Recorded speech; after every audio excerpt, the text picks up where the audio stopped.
What's up, y'all? Reggie here, the fitness tutor, coming at you with another hopefully quick video here before I go into the gym.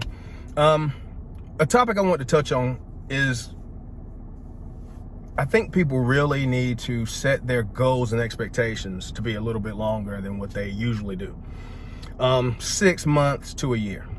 Because as I talk about before, I think people have this idea that they're going to get this bomb of motivation out of the heavens, and they're suddenly going to turn into a person who is ready to become an athlete, and they're going to eat nothing but chicken and broccoli and chicken and beans and rice and beans, and you're just going to suddenly turn into this totally different person and knock everything out of the park for 2 months, 3 months, and transform your body and then be ready for the beach, and et cetera, et cetera.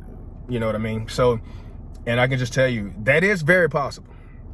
And if you're interested in that, let me know, because I know how to make that happen. Like, I lost 30 pounds when I was competing back in like 2008, but 30 pounds in 1 month, right? So that's possible, but there's things you need to do and be wary of if you're trying to lose weight very fast.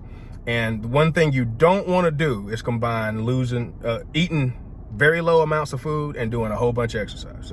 That's the Biggest Loser study.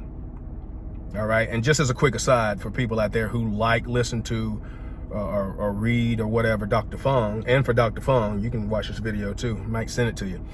It's funny how this guy wants to always talk about the Biggest Loser study, but he doesn't want to talk about any of Kevin Hall's other work. Like, the thing about the Biggest Loser study and Biggest Loser contestants, despite the fact that more than one of them have admitted to various abuse level things that happen on the show, when it comes to we'll just say drugs and other things, right?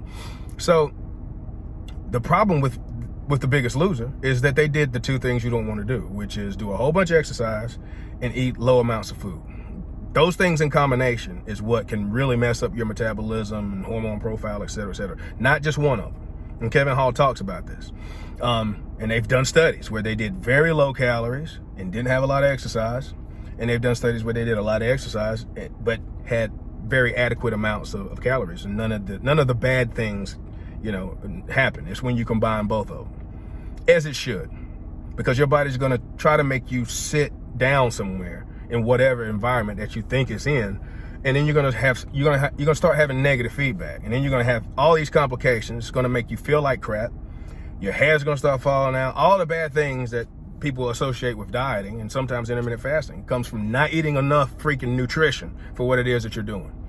You just cannot have both of them. If you get through it unscathed, you're lucky. You have pretty good genetics, but it's something that you don't need to be trying to do. So I think people really try to lose too much weight too fast.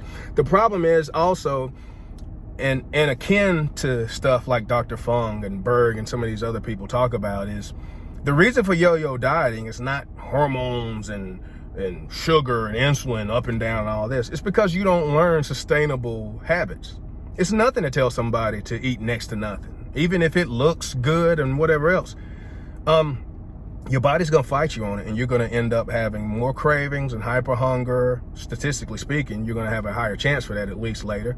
And you're gonna be more prone to have your body give you, or want to give you, less output, in the form of NEAT, non-exercise activity thermogenesis, and just moving around. You're gonna move less, and when you do go to the gym, you're not gonna exercise as hard. It might feel like you're exercising as hard because you're malnourished. Your muscles are gonna burn faster. You might feel tired faster. You might feel worn out a little bit more. You might think the workout is more effective, but you're just getting tired faster. This stuff has been tested. When you put people on machines and see their output and the wattage and what they do, when you feed them a certain way and when they do and don't do certain things, this is where we get this information from. I'm not just making this stuff up. And we'll talk about all this stuff later, but you get the point.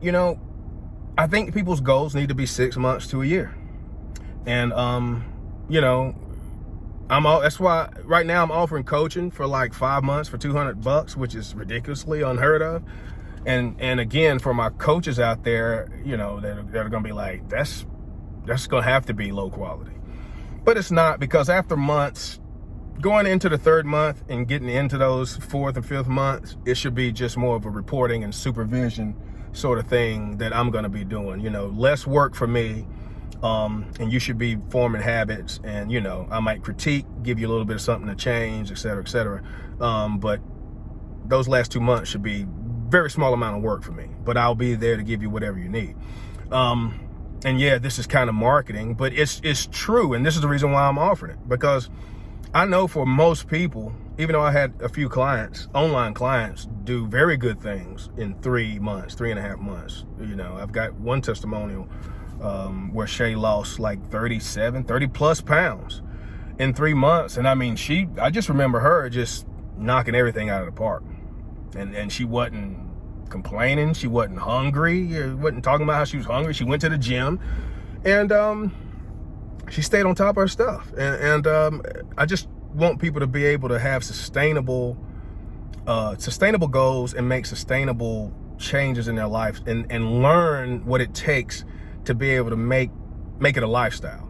Because eating next to nothing is not something you can do repeatedly. And then you're not learning how to transition into maintenance, how to manipulate your eating and everything else into maintenance, so that after you finish your goal and get to your goal weight or whatever you need, you know how to transition out of that and be it maintenance or whatever it is that you want to do after you've reached your goal weight.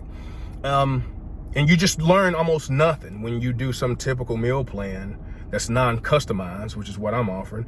You learn nothing when you eat nothing but chicken and broccoli and sweet potato and white potato and steak and asparagus and whatever. Nobody's going to do that the rest of their life. So when it's time to put that stuff down, you're like, what do I do now?